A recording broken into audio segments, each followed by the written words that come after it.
Diversity itu anugerah, tetapi unity adalah shared effort.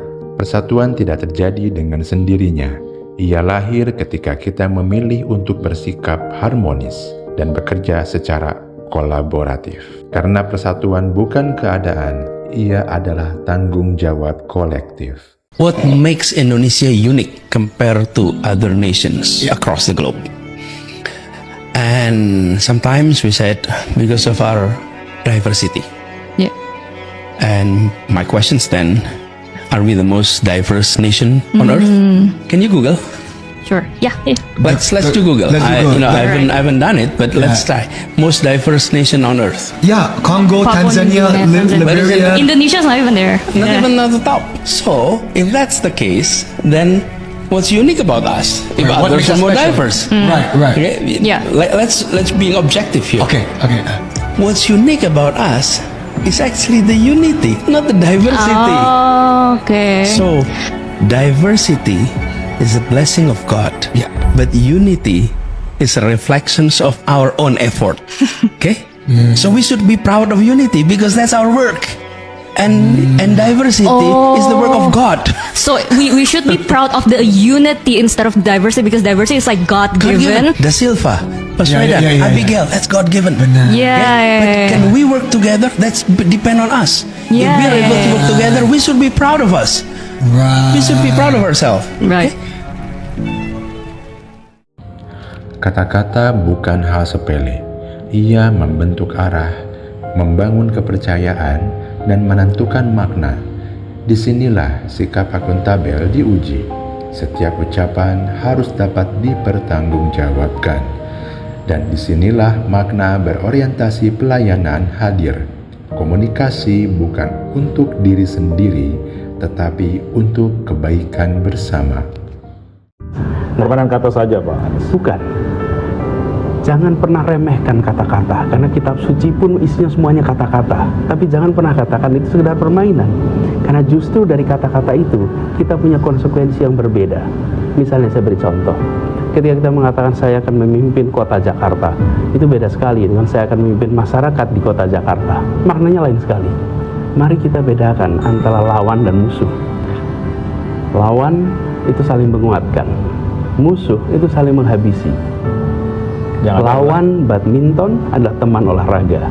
Lawan debat adalah teman berpikir. Lawan dalam pemilihan adalah kawan dalam demokrasi. Tapi kalau musuh menghabisi, karena itu tidak ada pertandingan sepak bola kesebelasan A musuh kesebelasan B. Tidak, karena konsepnya beda. Karena itu jangan pernah remehkan kata-kata.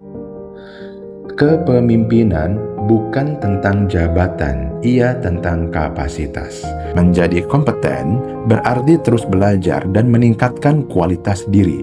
Menjadi adaptif berarti siap menghadapi perubahan tanpa kehilangan arah. Memimpin adalah keberanian mengambil tanggung jawab, bukan mencari kenyamanan. Saya berikan ilustrasi, Pak. Kalau Anda memimpin 10 orang, maka setiap orang Anda berikan tugas. Si A tugasnya ini, si B tugasnya ini, si C tugasnya ini. Kalau Anda memimpin 10 orang. Kalau Anda memimpin 200 orang, maka Anda berikan struktur organisasi, SOP, dan target. Lalu 200 orang itu bisa bekerja. Tapi kalau Anda memimpin 200.000 orang, apalagi memimpin 270.000 orang, maka Anda tidak bisa kasih tugas setiap orang. Anda tidak bisa sekedar struktur organisasi. Anda harus membuat tata nilai yang diikuti oleh semua pemimpin-pemimpin yang ada di dalamnya. Mereka mengikuti tata nilai. Selama kepemimpinan tidak menegaskan nilainya, maka yang ada di bawah akan jalan sendiri-sendiri dengan kepentingannya masing-masing. Ini harus dikembalikan di Republik ini. Ada pemimpin yang bekerja untuk hari ini, ada yang bekerja untuk masa jabatan, dan ada negarawan yang bekerja untuk generasi. Seperti yang pernah dicontohkan oleh B.J. Habibie, kepemimpinan sejati berdiri di atas ilmu, visi, dan kesetiaan pada bangsa. Disitulah makna loyal menjadi nyata.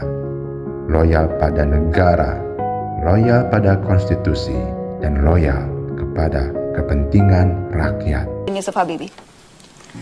Pak Habibie ini menjadi pemimpin di era transisi. Dan kalau kita lihat di banyak tempat di dunia, tidak banyak orang yang memimpin era transisi dan bisa menempatkan dirinya sebagai negarawan.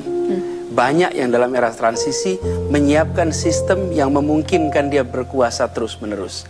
Pak Habibie justru mendorong kita untuk melihat ini contoh ketika kesempatan itu ada untuk membentuk sistem yang menguntungkan, dia justru membuat sistem yang baik untuk semua. Ini contoh luar biasa. Habibie dalam waktu 517 hari era kepemimpinan itu menerbitkan lebih dari 57 undang-undang, 1 perpu. Ini adalah prestasi politik yang paling produktif di dalam kepemimpinan. Berorientasi pelayanan, akuntabel, kompeten, harmonis, loyal, adaptif, kolaboratif.